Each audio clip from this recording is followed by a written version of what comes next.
أعوذ بالله من الشيطان الرجيم بسم الله الرحمن الرحيم الحمد لله والصلاة والسلام على رسول الله وعلى آله وصحبه ومن والاه أما بعد.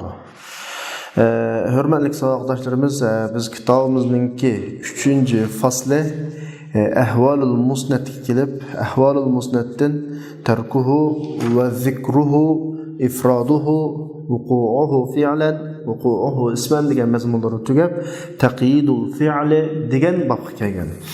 Hamda bugun darsimizni boshlashdan ilgari yana ilgirki darslarni bir qurib takrorlab o'tamiz. Biz kitabımızın başında fasahat, balag'at haqida to'xtaldik. Fasahat degan nima? Nimalarda tepiladi, shartlari nima? Masalan, fasahat so'zlarda tepiladi, jumlalarda tepiladi. So'zdagi fasahatning tepilishining sharti shu so'zning muhalafatul qiyosdan, g'arabatdan, tanafurul hurufdan xoli bo'lishi, jumladagi fasahatning sharti shu jumlaning tanafurul kalimatlardan va da'fut ta'lib, ta'qiddan xoli bo'lishi deb o'qigandik. Ondan keyin jumla fasali ko'p bo'lgandan keyin halning taqozosiga mos shaklda tuzilsa, halning taqozosi talab qilgan muddao, mutakallim shuningga loyiq ravishda ifodalamoqchi bo'lgan muddao joyida ifodalansa, buni biz nima degandik? Balog'atlik kalom degandik. Shu asosda biz kitobimizni ilmul maani, ilmul bayon, ilmul badi' deb 3 ga bo'lgan. Ilmul maanini 8 faslga bo'lgan. 8 faslning birinchisi ahvolul isnad al-xabari, ikkinchisi ahvol al-musnad ilay, uchinchisi ahvol al-musnad. Ahvolul musnad kelgan vaqtida biz ahvolul musnadning bir necha turlik ahvollarini, holatlarini so'zlaymiz deb oldingi soatda bayon qildik. Shuning uchun bugun taqyidul fi'li degan mavzuga keldik. Bu yerda avtor taqyidul fi'li degan iboratni ishlatdi. Biz pilni qaytlash, pilga qo'shimcha mazmunlarni agashtirib keltirish degan mazmunda emas edi asli. Musnad babı deydik. Musnadni tırnaqning ichiga olib qo'yibdi avtor. Bu yerda nima demoqchi desa, ya'ni burungi gapni bir asl tupdash to'g'ri keladi. Jumla ismiya, jumla fi'liya deb nechaga bo'linadi? 2 ga bo'linadi. Jumla fi'liya bo'lgan vaqtida jumlaningki musnad qismi fe'l bo'ladi. Jumla ismiya bo'lgan vaqtida bu ba'zida fe'l, ba'zida ism bo'ladi. Jumla ismiya bo'lib qolsa buni ifodalaydigan mazmuni o'xshamaydi. Jumla fi'liya bo'lsa buni ifodalaydigan mazmuni o'xshamaydi. Endi bugun jumla fi'liya bo'lgan vaqtida jumla ismiya bo'lganga qaragan vaqtda o'xshamaydigan bir tarifi alohida tilga olinadi. Masalan, jumla fi'liya bo'l degan gap fe'lning yuz bergan vaqti bo'ladi, o'rni bo'ladi, jumla maf'ulun fih ketadi.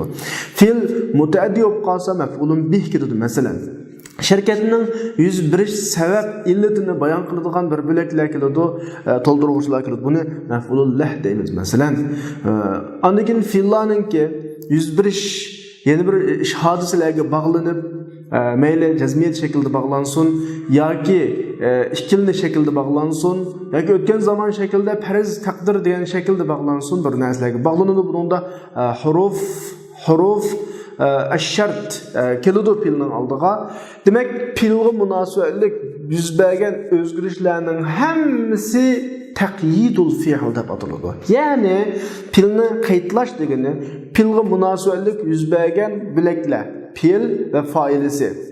Din boshqa bilaklarning hammasi taqyidul fi'l deb ataladi. Bularning hammasi degandek biz nahvda so'zlab bo'lgan mazmun. Maf'ulun bihning ma'nosi nima? Maf'ulun ma nimani ifodalaydi? Maf'ulun fihning ma'nosi nima? Maf'ulun mutlaqning ma'nosi nima? Holatlarning ma'nosi nima? Masalan, holatlar modati normalda filga bog'lanadi. Bularni asosan biz nahvlarda tafsili so'zlab bo'lgan, shu balkim bu yerda kengra so'zlamasligimiz mumkin. Ama bizning bugungi darsda alohida so'zlaydiganimiz filning 3 xil vosita bilan qaytlanishi, ya'ni bog'lanib kelishi. Masalan, fe'llar normalda dedim-ku tushundirish hojatsiz. Masalan, bir shartga bog'langan vaqtida, masalan, in keynidan fe'l kelsa, iza keynidan fe'l kelsa, law orqasidan fe'l kelsa, ma holatlarda, masalan, in muodati normal tarjima qilsak, agar lawma, agar izama, agar. Ammo bularning ifodalaydigan ma'nosi, dalolat qiladigan ma'nosi o'xshamagan bo'lg'achqa, biz jumla tarjima qilgan vaqtda hammani agar deb derasak, qamashmaydigan yer chiqadi.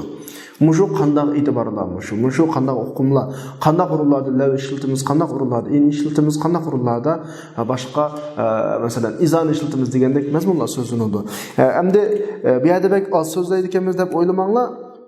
Filninki başqa taraflarida inşallah kitabımızdaki keyingi fasllarda, ya'ni mutaallaqatul fi'lda bir bilak va biz shu yerda so'zlaymiz shu faslda, ammo yerda faqat munosabatlik bir bilik ahvolini so'zlab o'tamiz. Ammo muhim masala fe'lni musnad fe'l bo'lib qolgan vaqtida shu fe'l normal kelmay boshqa narsalar bilan qaytilinib kelib qolgan vaqtdagi muhim deb qaralayotgan 3 e'tiborini, ya'ni izo bilan kelsa qanday ma'no ifodalaydi, in bilan kelsa qanday ma'no ifodalaydi, la bilan kelsa. Ba'zida dal shu ifodaning qarshi shaklda qo'llaniladigan bir ahvollar bor. Masalan, izodan chiqadigan ma'no talab qilinayotgan o'rinda inni qo'llanilgan. Indin chiqadigan ma'no talab qilinayotgan maqomda izo ishildigan o'rinlar va bu vaqtdagi chibiyada ifodalamoqchi bo'lgan muddao maqsad e'tiborlar nima? Mushu nuqtalarni inshaalloh so'zlaymiz. Allah hammalarga muvaffaqiyat ato qilsin. Abdurdotu hamdi va zalika. Shu filni qaytlash deganimiz maf'ullan va uning o'xshagan hol tamizla bilan bo'ladi deb. Men tushuntirib qo'yamiz bizga. Ya'ni filni qaytlash degan nima degan gap desa, filga munosabatli jumladagi fazli, ya'ni ortiqcha bilaklarning hammasi filni qaytlagan bo'lamiz. Esingda bo'lsin, fil fa'ildan boshqa jumlaga bog'lanib kelgan butun bilaklar filning qaydi hisoblanadi. Nima uchun desa, Abdur nayet chiroyli shaklda bir g'izga bilan oxirlashtirdi va yakun li tarbiyatil fa'il. Jumlaning mazmunini kengaytirish uchun, jumlaning mazmunini o'stirish uchun, yo'g'intish uchun. Tabiiyki maf'ulun bih ba jumlaning ifodalaydigan ma'nosi bilan maf'ulun bih yo'q jumlaning tabiiy farqlanadi. Maf'ulun fih vada texmi kengayadi. Maf'ulun lah vada texmi kengayadi. Hal masalan tamyizlar kelgan jumlalar texmi kengayadi. Demek aşı bilekler qanchalik jiq kelsa jumlaning mazmuni shuncha ro'shanlashdi. Shu boshqa maqsad yo'q. Anasi qanday ro'shanladi degan babda biz nahvida uni so'zlab bo'lgan, u yerda chiqmagan mazmunlarni inshaalloh mutaallaqatul fi'lda qolgan e'tiborlarni so'zlaymiz. Chunki hukm degani jumlaning mazmuni kullama kasurat quyuduhu, uningga bog'lanadigan munosabatlik taraflari ko'paygan sari kasurat fawaiduhu ki u jumlaning mazmuni texmo mo'lishib ko'payadi. Endi meyada bir nokta esen oldu olsun. Biz qaydda bir gapni qildik. Qayd jumladan sırt bilak bo'ladi. Jumlaning asosiy bilaklari muqayyad bo'ladi. Masalan, zahaba Zaydun ila suq desa, mush jumlada asosiy bilak zahaba. Zaydun ma ikkisi asosiy bilak. Birisi fe'l, birisi nima? Fa'il. Ila suq degani qo'shimcha bilak, ya'ni qayd shu. Esonda bo'lsin, jumladagi asosiy bilak bilan qo'shimcha bilakni ayirish bek muhim. Men hozirgi jumlada zahaba bilan Zaydni asosiy bilak ila suqni qo'shimcha bilak deb berdimmi? Yana bir jumla tuzay. Kana Zaydun fi suq. Zayd bozor edi desa, ma jumlada hamda bayatdagi jumlaga o'xshash zahaba bilan Zayd asosiy bilak ti deb turib, kana bilan Zayd asosiy bilak deb deyolmaymiz. Chunki ma jumlada Zaydun fi suq asosiy bilak, kana qo'shimcha bilak. Ya'ni asosiy bilak degan nima? Musnad va muslay bilak asosiy bilak. Musnad va muslay bilakdan boshqa bilak qo'shimcha bilak bo'ladi. Maysan oldu bo'lsin, ha? Shu Abdur alohida bir gapni eskartib tavatudu. Val muqayyad fi nahwi kana Zaydun muntaliqan. Kana Zaydun muntaliqandagi muqayyad bo'lgan musnad qaysi desa, muntaliqan kana emas. Hargiz bayatdan qilma akagan zahaba Zaydundagi zahabani o'ylab, zahaba jumlaning fil qismi adog'andagi musnad mushulud deb o'ylab qolmanglar.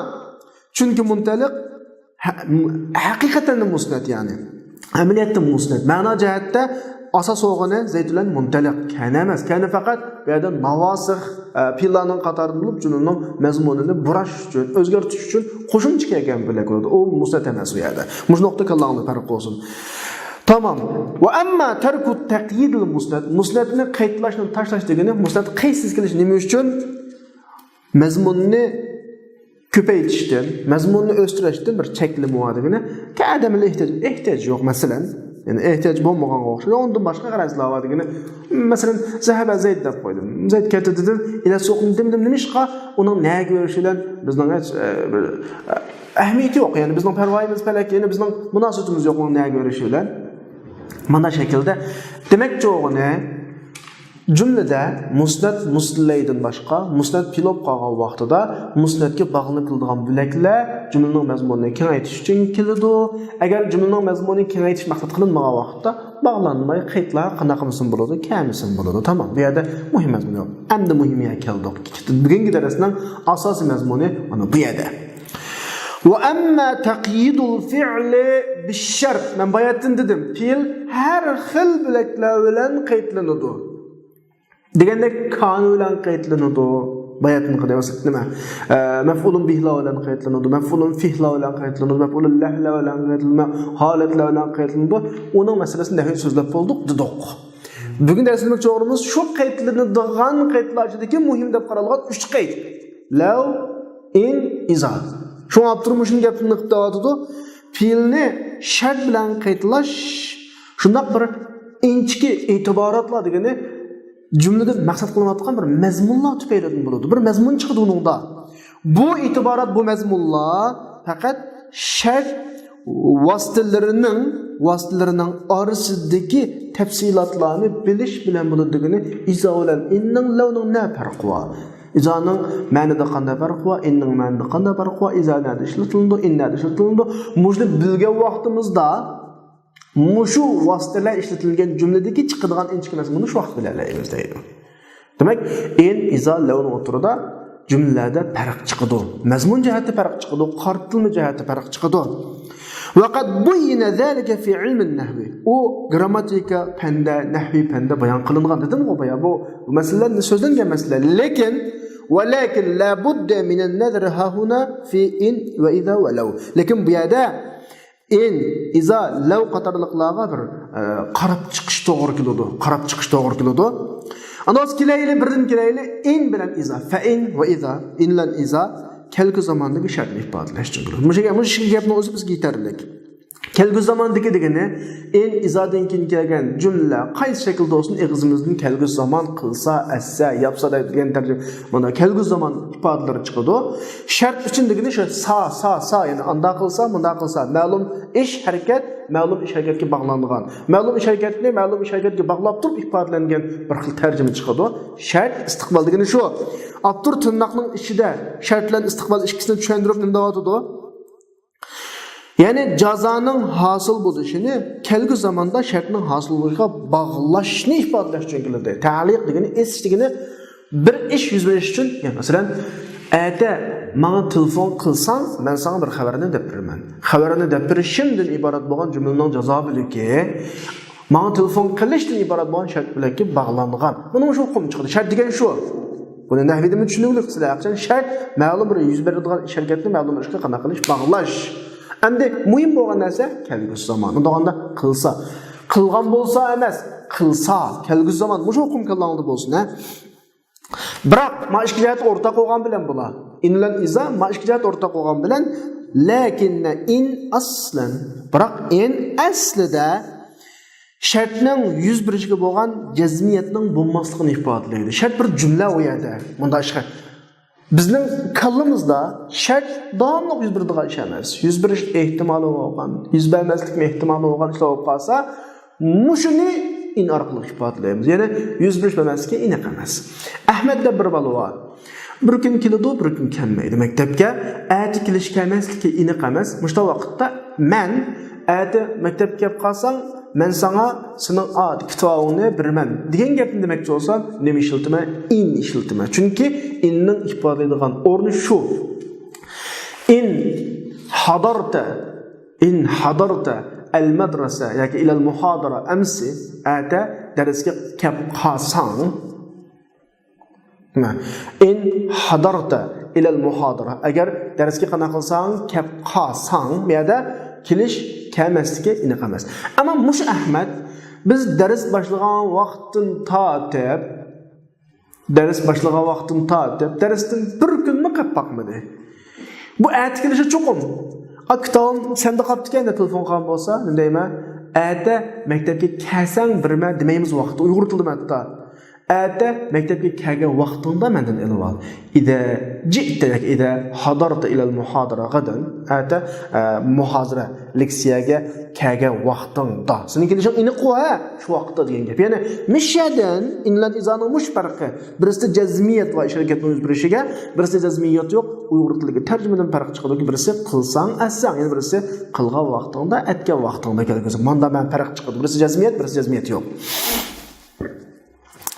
Ammo izo olsa aslida shartning yuz berishiga jazmiyatni ifodalaydi. Shartning yuz berishiga bo'lgan jazmiyatni ifodalaydi. Buni bizda to'qib qo'ya. Shunlashqa nodir ahvollar. Ya'ni yuz berishi oz bo'lgan ahvollar in tushadigan o'rin bo'ladi. Mazi lafzi izo bilan ko'p bo'ladi. Garchi kelgu zamonni ifodalaysimi, cho'qqim yuz beradigan bo'lg'achqa ko'p hollarda izo bilan jumlalar qanday shaklda keladi? Mazi shaklda keladi. Iza jaa nasrullohi val fath.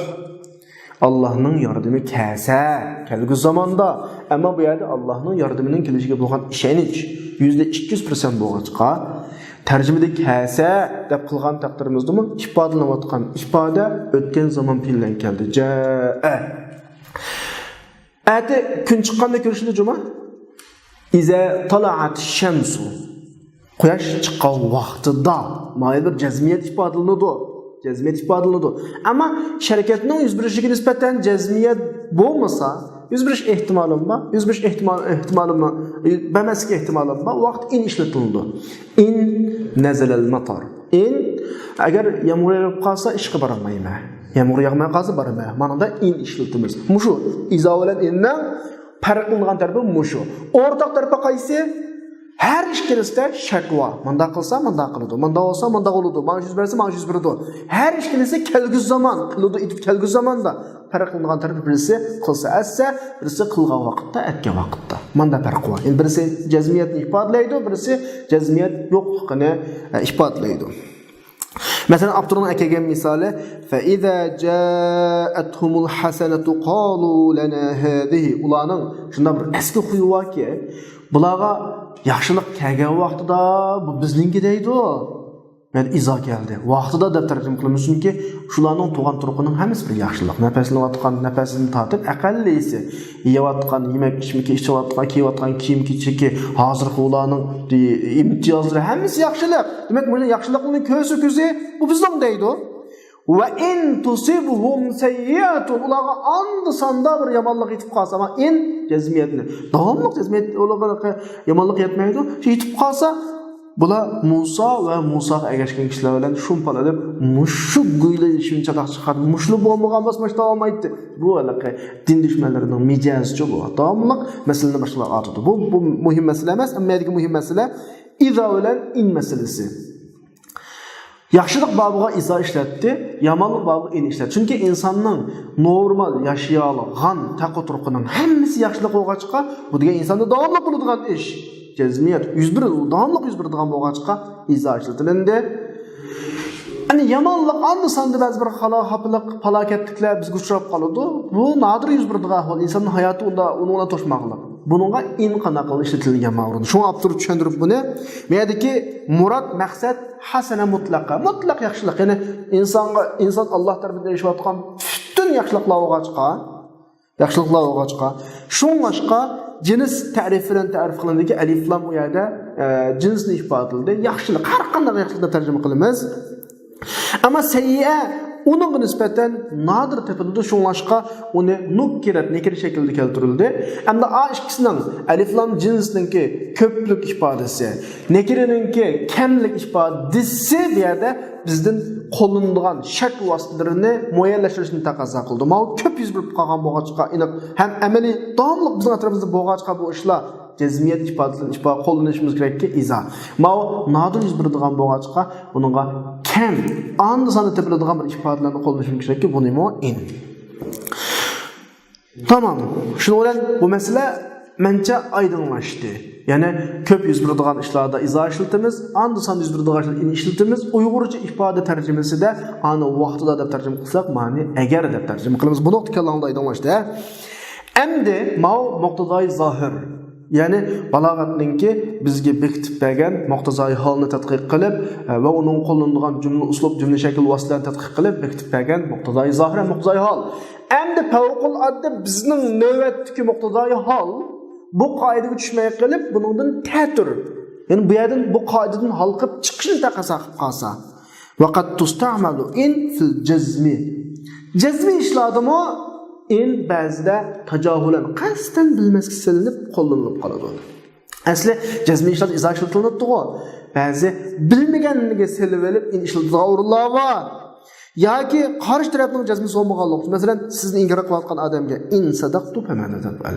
Ha, rostga qilsam nima ish qildim? O'zimizdan rostga qilganligimizni bilamiz-ku. Bu bizning jazmiyat. Ammo bo'pti. Sen meni yalg'ay deding. Ha, yalg'aysam qana qilalaydim. Rostga qilsam qana qilalaydim. Degandek bir ifoda. Yoqamiz qarshi tarafning e'tiborini asos qilib turib, sen bo'lmag'in ishonmaysan, bo'pti. Rostga qilsam nima qilding? Nima qilib birsiz menga? Degandek bir xil hukmni ifodalash uchun garchi ma'uron jazmiyat o'rni olsin, nima ishlatilmaydi, in ishlatilmaydi. Yoki jahilning o'rniga tushirsin. Birdan bir narsani biladi. Unda o'g'andikin bu jazmiyat masala. Bunun iza qo'llanishimiz kerak iza, lekin bunun in qo'llanishimiz mishqa ma'adamni bilmagan bu masalani. Bunun nisbatan jazmiyat yo'q, odamdek muomala qilamiz demishqa, uning o'zi bilgan bilim bilishning taqozosiga qarshilik qilganligi yoki uningga qayish uchun yoki maqom shartni tip yiltizdan qumurib tashlaydigan bir hukmlarni o'ziga olganlik uchun uni li fardihi ama li gharadihi emas, li fardi uni faqat mahal farz qilingandan kema yufradul mahal farz qilingandek farz qilishdan yaraydi. Bo'lmasa yaramaydi. Ya'ni bu ish bunday yuz bermaydi. Yuz berib qolsa degandek bir xil ifodani ifodalash uchunmi jazmiyat o'rinlarida in ishlatilib qoldi. Masalan, misolni ko'rib boqaylik. Afa nadribu ankumuz zikra safhan in kuntum qawman musrifin. Ma'ayat ikki xil qiraat va an kuntum qawman musrifin in kuntum qawman musrifin deb. Normalda an kuntum o'qiymiz biz normalda, lekin ma'yalgi misolda in kuntum degan qiraat misol, shundan in kuntum deb o'qiyapmiz. Shu misolni deyapmiz. Agar sizlar haddingizdan eshib ketgan kishilar bo'lgan taqdiringlardimi biz sizlardan bu dinni, bu zikrni, bu da'vatni yuz o'rtib qolib qo'ymizmi sizlarni? Ya'niki in masalasi. Ularning haddidan eshib haq dindan, haq da'vatni yuz o'rganligi aniq.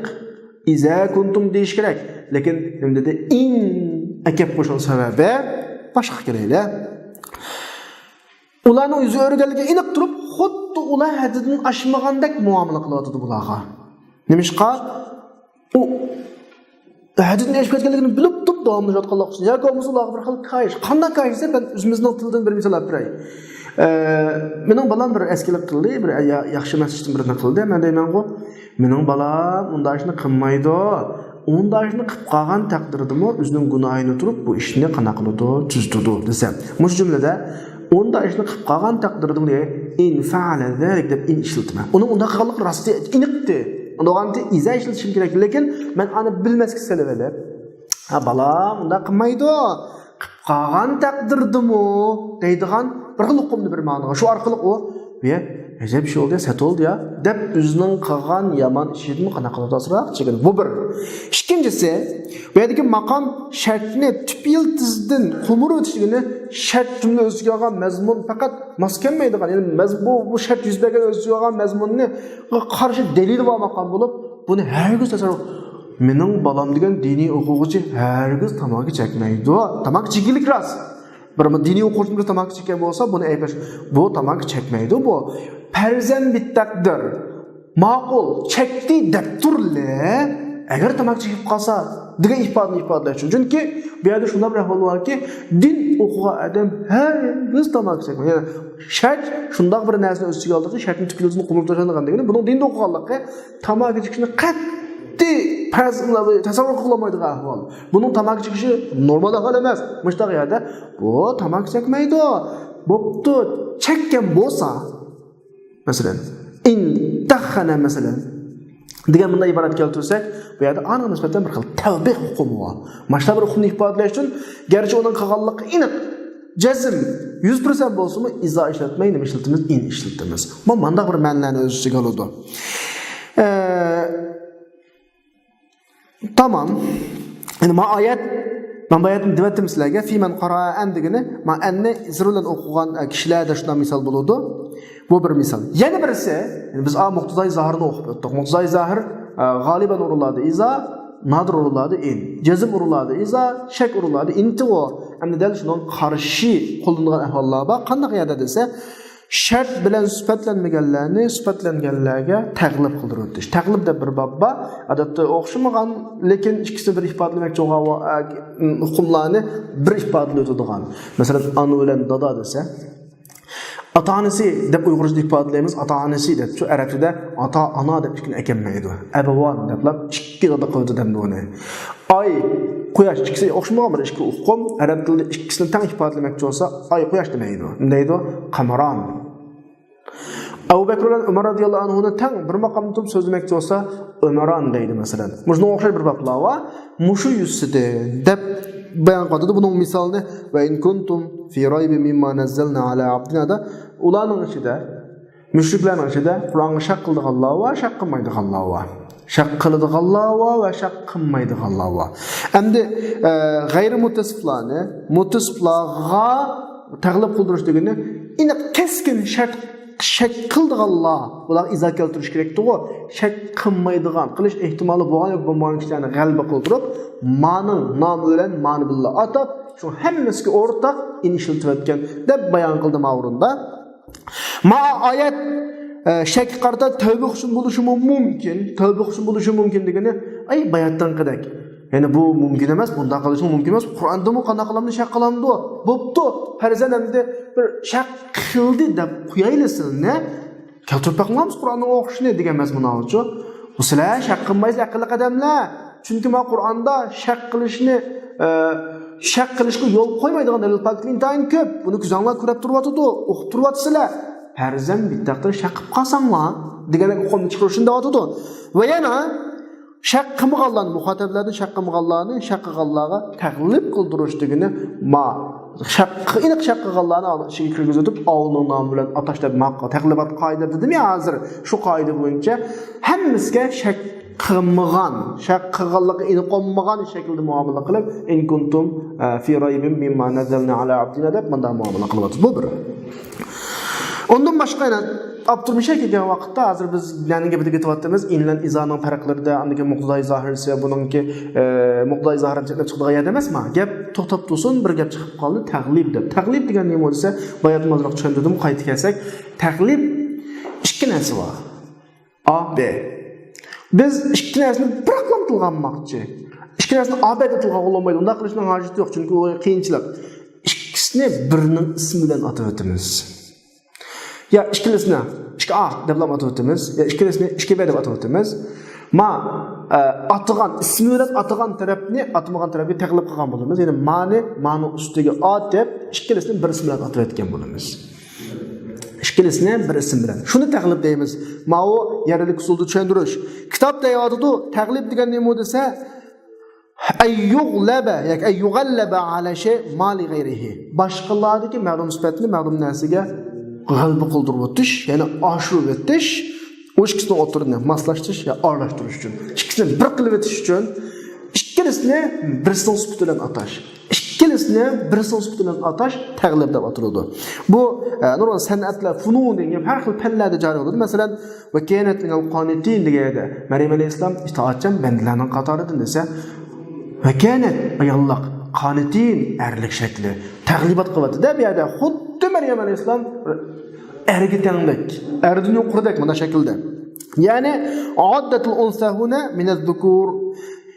Ayol kishi erlarning qatorida deb hisoblandi. Maryam alayhisalom kanat minal qanitin deb. Maryam alayhisalom qonjilarning qatorida deb hisoblandi. Nimishqa hukm taqliban. Yani Maryam alayhisalom kimning qatoriga kelsa bo'ladigan ayol, erlarning qatoriga kelsa bo'ladigan xuddi bizlarga birovni maqtamoqchi bo'lsak, bir egakdek deb qo'yamiz-ku bunda. Bunday shaklda ifoda bu. Yana bir misol. Va bal antum qawmun tajhalun. Bilasizlar, qavmun oshkor ismlar 3-shaxsga tava. Bununla bir sifat kelmoqchi bo'lsa 3-shaxs kelishi kerak. Qavmun 3-shaxs, sifat kelmoqchi bo'lsa yajhalun kelishi kerak. Lekin qanday keldi? Tajhalun keldi. فالقياس يقول يجهلون. Aslida qoida yajhalun deyish. Chunki tejhalundagi domir qavmunga qaytadi. Qavmun uchun shaxs bo'lg'achqa, uning uchun shaxs keltirilishi kerakdi. Lekin bu yerdagi lafzi g'oyib lafzi. Ondan qanday muomala bu desa, lekin nima biroq xitobni g'alba qildiryapti. Xitob tusga akab qo'ydi, ma'noga qana qilish uchun. Chunki ma'no ikkinchi shaxsga kelayotgan ma'no. Chunki bal antum deb kelayotgan bo'lg'achqa, shuni olmaslik uchun taqlib uslubini qo'llandi. Ya'ni shu taqlibning qatoridan abwan va li abwayhi li kulli wahid minhum as-sudus. Abway ikki dadasi yo'q odam deganning birisi, anasi bir dadasi masalan. Undan boshqa ikki mashriq deb qo'ydi. Ikki mashriq degan ikkimiz mashriq olmaydi bir yerda. Mashriq va mag'rib. Ikki mag'rib deb qo'ydi masalan. Ya'ni amaliyotda mashriqayn desam mashriq mag'ribga, mag'ribayn desam mashriq mag'rib qo'llanildi. Ya'ni o'sha ikisini har biri mashriq mag'ribga bir vaqt qo'llansa bo'ladi. Qamarayn deb qo'ydi, oy quyosh. Va ma ila zar yondan boshqa bayonman degandek Umarayn masalan. Abu Bakr Umar radhiyallohu anhuga ona qo'llandi, buni biz taqlib deymiz. Inshaalloh taqlib to'g'riliqdan alohida to'xtalishimiz mumkin. Bu yerda qo'shimcha shaklda bitib qo'yib ketdik. Gapning o'ziga kelaylik. Gapning o'ziga kelaylik. Biz nima ketayotgan in bilan law va iza masalasida ketayotgan.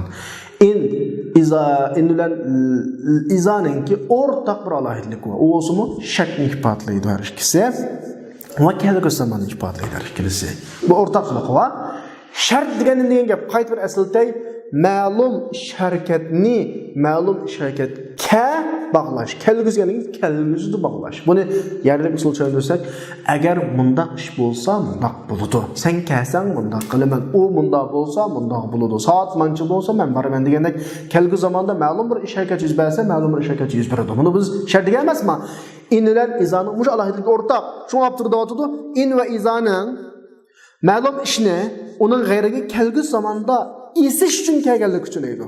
Bu alohidlik musho'g'anlik uchun. Ya'ni jazo bilakning mazmunining hosil bo'lishini shart bilakning mazmunining hosil bo'lishiga kelgusi zamonda, ya'ni birinchi jumla yuz bersa, ikkinchi jumladagi yuz berdi deganligi uchun gap tugimda kana kullu min jumlatil jazo shart. İki cümlesi şart, jazodan iborat bo'lgan ikki jumladan har biri fi'li istiqboliy bo'ladi. Chunki ma'no kelgusi zamon. Fe'l muzori bo'lishi kerak. Sizlar tushunish tilda shart jazo jumla iza bilan inning fe'l mudori bo'lishi kerak. Tamommi? Va la yukhalafu zalika ma'na.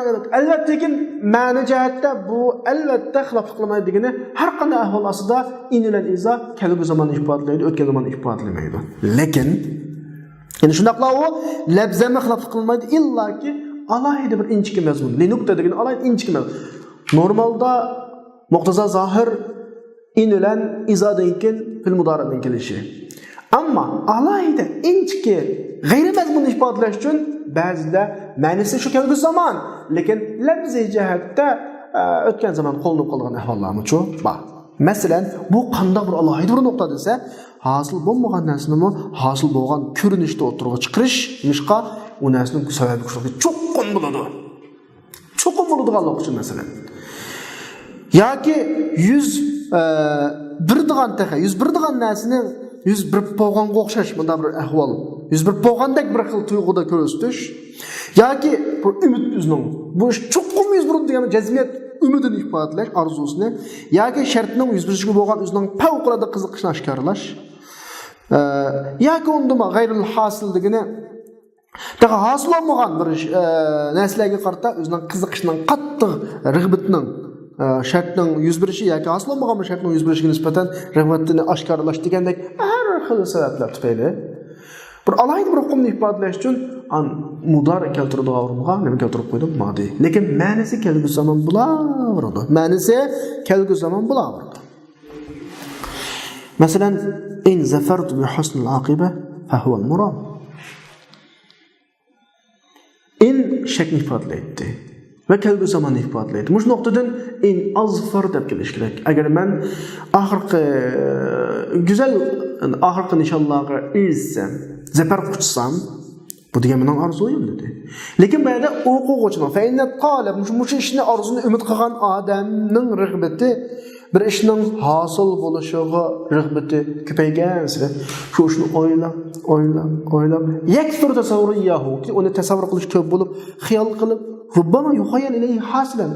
Ba'zi onunğa bu bo'lgandek xiyol qilinishi mumkin. Demak, uning kallasida mashq nisbatan favqul addi birning bo'lgancha, yüzdürüp bo'lgandek bir xil tuyg'u bo'lgancha va ala hada mushning asosan dal yuz berishga bo'lgan rag'batga asosan mana xiyol qilinib qoladi. Shu tufayli inizadan keyin mozi qo'llanib qoladi. Dal mushu xil ala hada degani, ya'ni mushu yuz berishga bo'lgan rag'batni ifodalash degan hukm asosida tuvandagi oyat shu asosda tushunsak bo'ladi. Va la tukrihu fatayatikum alal bigha in aradna tahassunan. Sizlar dedeklaringlarni qanaqa qilmanglar, zinoga majburlamanglar. Ularni sirtga chiqib, fohishozlik qilishga majburlamanglar. Ular pokizlikni iroda qilsa, tabiiy iroda qiladi degan gap. Tabiiy iroda qiladi buni. Sağlam tabiiylikdan cho'qim iroda qiladi, xohlaydi. Uni shunda tursa, sizni uni majburlamanglar. Agar ular voy bizga fohishlik qilmasa bo'lmaydi degan taqdirda o'ndigo, ya'ni bo'lmaydi siz degan o'g'ilning xo'jayini. Sizlar pokizlik kerak. Ular bir qo'l chig'ida voy bizga o'shni qilmaydi deb mushtaq to'g'ayada sizlar majburlaysiz uni degan gap tamayada. Demak, Alloh shu dedaklardan, shu xizmatchilardan pokiz bo'lishni qanaqa qiladi, umid qiladi demakchi.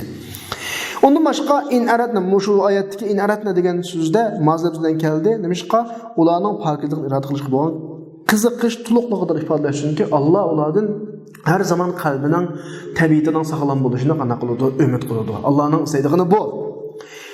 Shuning bilan biz o'tirib qo'ymoqchi bo'lgan inilar izoning o'tirdagi jumla ma'ni ifodalashdagi farqlarini qanaqa o'tdik, anglab ko'rib o'tdik. Imom Sakaki rahimahullohninki shu inilar izo haqida asroq gap bor, anglab kutaylik, bu yerda go'zal mazmun chiqadi, ha. Imom Sakaki rahimahulloh deydi, shartning ichki jumlasiningki istiqboliyatayn kelishi. Yani şartның ichki jumlasiningki istiqboliyatayn kelishi yuxalaf. Diqqat, shartning ichki jumlasining istiqboliyatayn kelishi kama alayhi al-qoidalar balog'atning umumiy qoidasi mustaqbal keladi.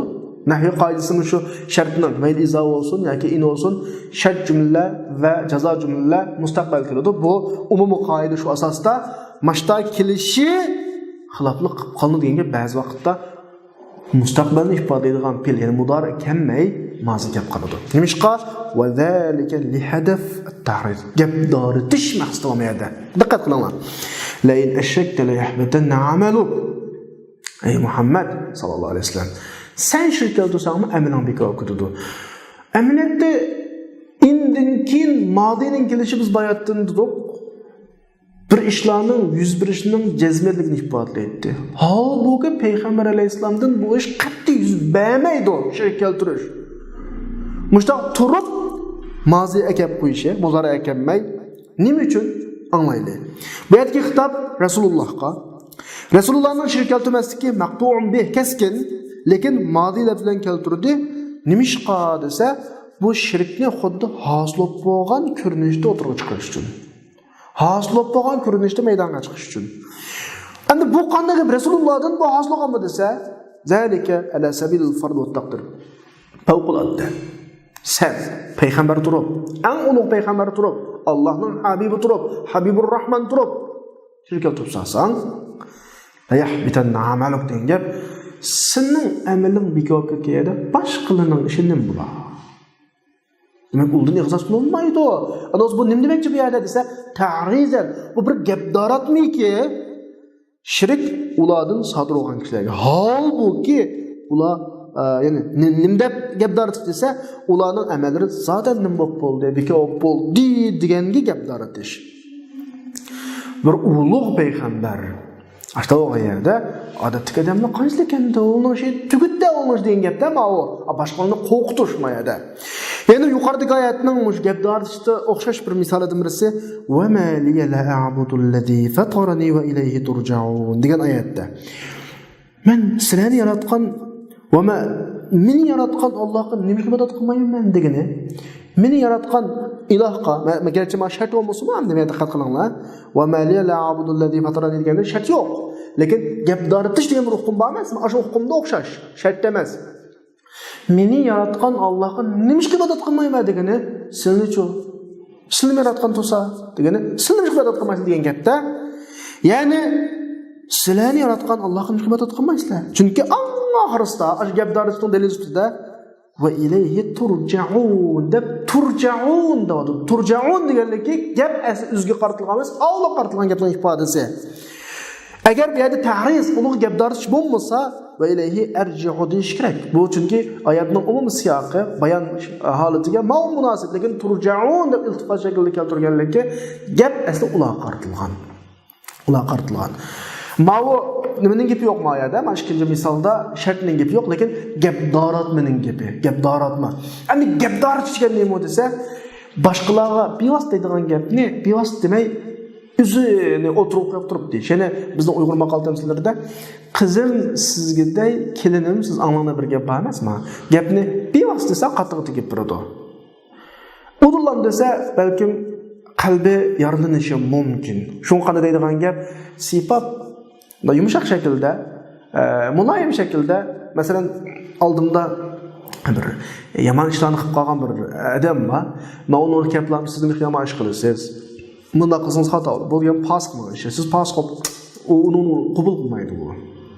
Qanaqa nima?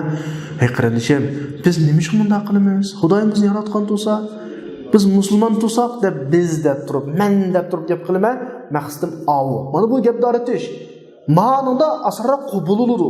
Shunlashqa ta'riz uslubi qo'llaniladi jumlalarda. Shuni olib turmada o'tadi. Ta'rizning go'zal bo'lishining tarifi vajhu husnul ta'riz degani ta'rizning go'zallik tarifi muxotabga haqni ularning g'azabini oshirmaydigan shaklda qanaqa qilish o'tirib anontish. Sen desa, "Go'y nimishin sen? Bo'lsam bo'ldim. Nimish olsam o'zimning ishlaydigan gap chiqadi."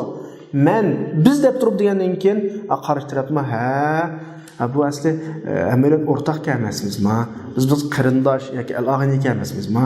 Xuddi meni o'zini yaxshi ko'rgandek yaxshi ko'rdik ya. U degandek bir xil tuyg'u amayada. Ya'ni va bidalika shu orqali ularni muxotablarni batilga uch nisbat berish yoki nisbat berishni uch o'tirib qo'yish tashlanadi. Sen eski diglolmaydi bu yerda. Va ta'rizni qabul qilishga yordam beradi bu. Nimishqa desa kavnuhu adkhal fi imhadun nushi buningki nasihatni xolis qilishga eng mas'ullik uchun.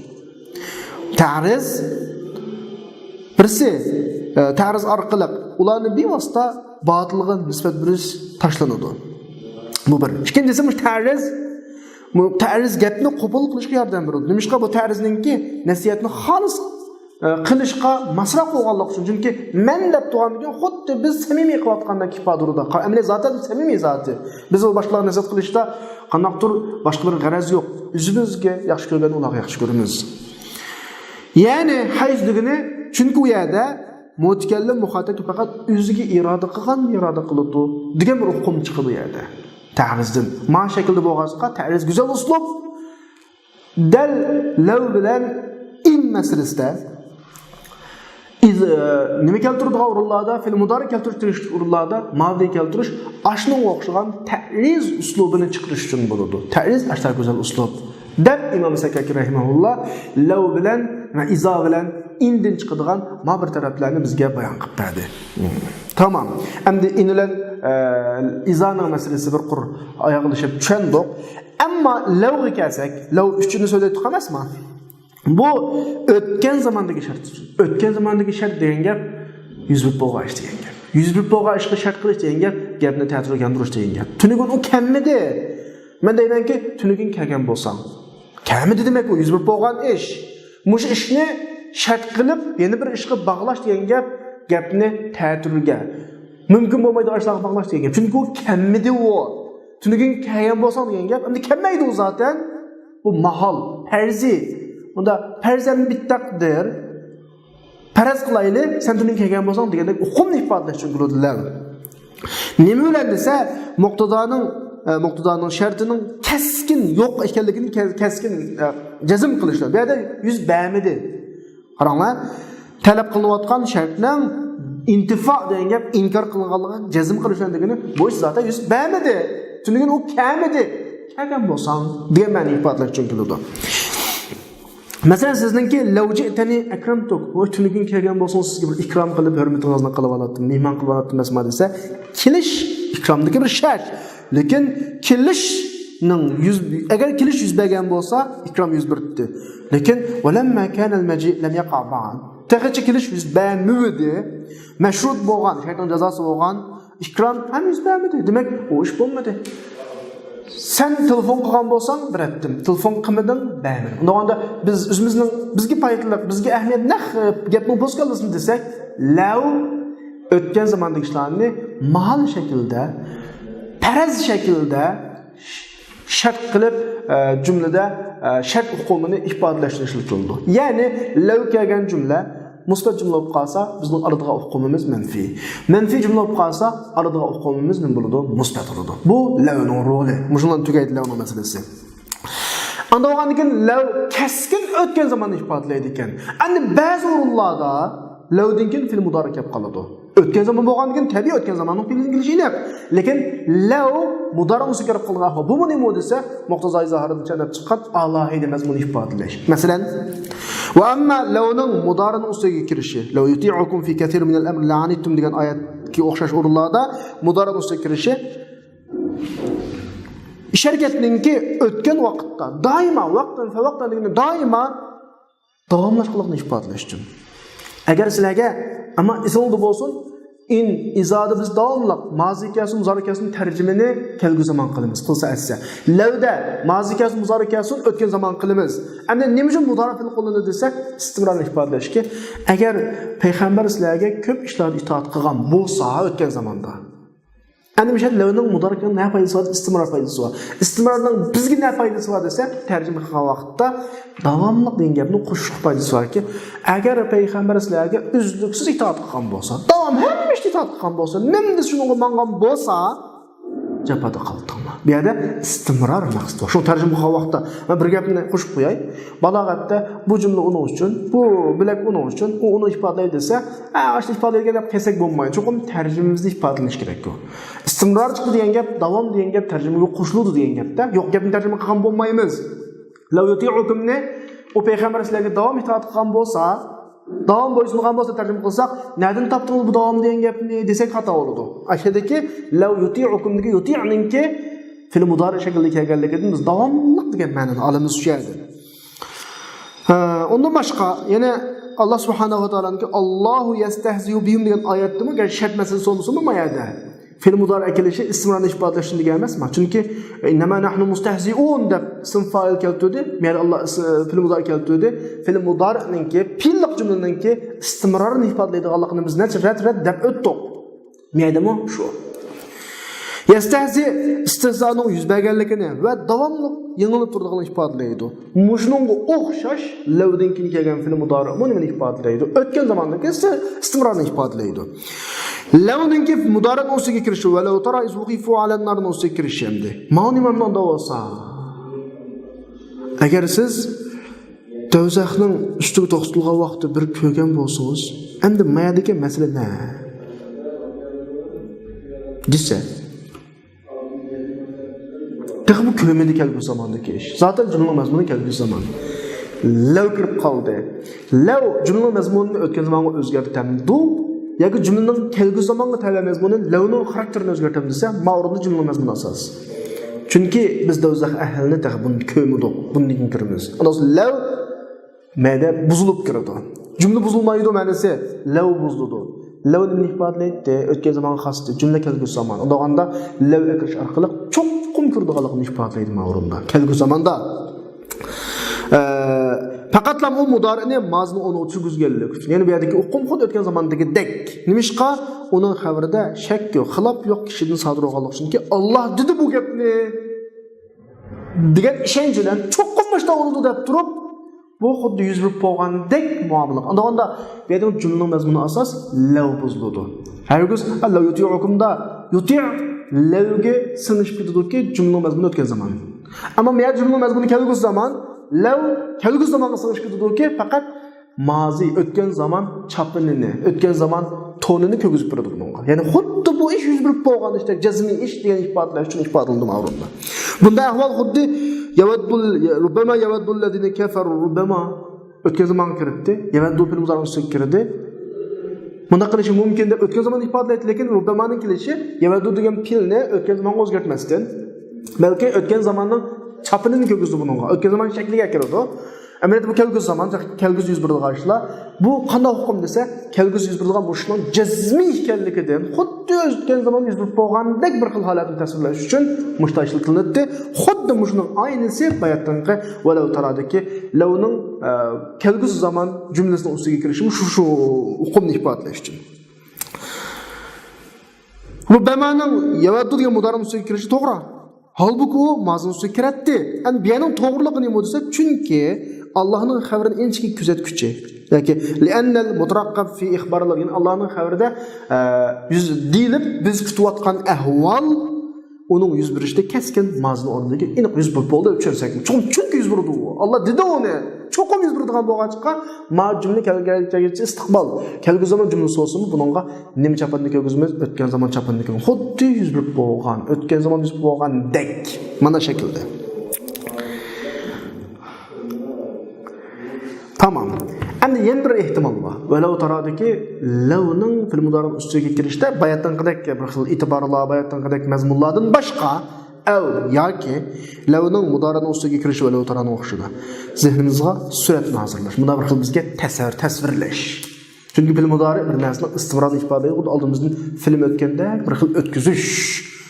Yani fatusiru sahaben degan oyatda muzar Allohullazi arsalar riyaha fasuqnahu fatusiru sahaben oyatning oxirisida Allohullazi arsalar riyaha fatusiru sahaben arsalar riyah fatusiru sahaben jumla o'tgan zaman, lekin tusir keltirishi haydayotgan bunda holatni bulutni tasvirlaydi emasmi?